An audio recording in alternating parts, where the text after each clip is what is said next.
Hello, my name is Ronin Hirsch, and do you all like nature? Not just forests, but beaches and mountains as well? Just give me a show of hands. Yeah, that's kind of what I thought. Well, what if I told you that that could all just go away if we don't do something? Now, acid rain is a serious problem because acid rain could all just wipe that away if we don't take action. Uh, Acid rain is capable of ruining the environment, and it can do this in many ways.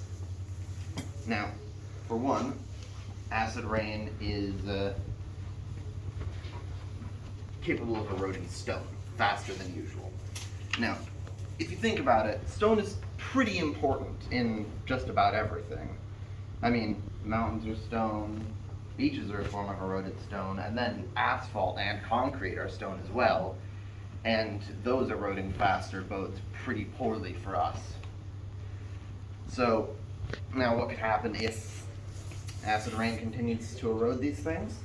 Well, for mountains, you could see increased landslides and the destruction of animal habitats like birds and goats. And for cities, you could see collapses of buildings and roads and other elevated areas, which can cause massive collateral damage and loss of lives.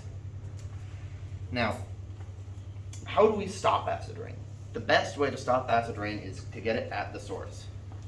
This source is fossil fuel power plants, specifically coal fossil fuel power plants, which the EPA says is the dirtiest by far. Not only does it release many kinds of harmful carcinogens into the atmosphere, which can give people any number of lung conditions, but it also releases acids, it releases sulfur and nitrogen containing molecules into the atmosphere, which can break down and combine with water to create nitric acid and sulfuric acid.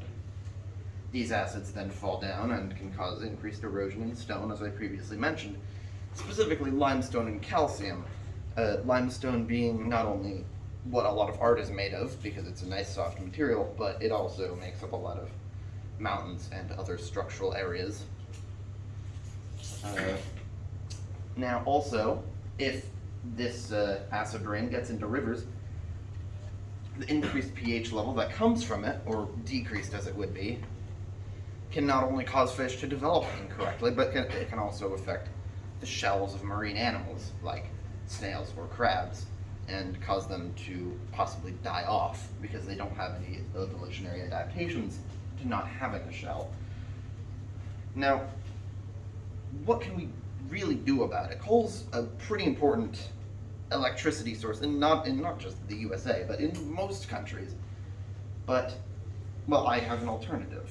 Well, nuclear energy is a pretty good alternative. It's by far the safest power source per megawatt, and even if you include any disasters which may have happened. But it's also more powerful and cheaper to maintain than coal as well. And it doesn't dump anything into the atmosphere at all, except for entirely clean steam. Now, if you think about it, just imagine, picture in your head a world where coal just stays going as it is. Mountains erode, cities fall apart, maybe we get other increased effects, and acid rain continues to melt wayward statues. But now imagine a world where we have a cleaner energy source, nuclear or solar or wind.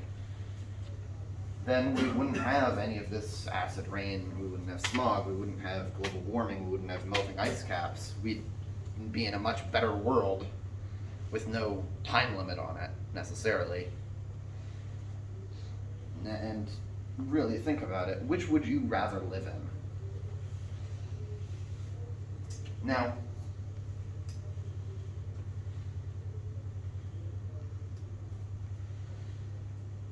what can you do about it? Well, you could go to climate rallies, like they happen all over areas like California, Or you could do much like I'm doing. You could go out and you could just spread word, talk to people, make sure they know that this is a problem, that we should be doing something about it.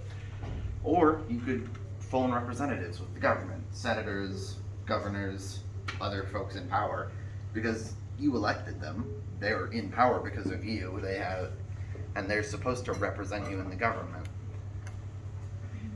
So, really,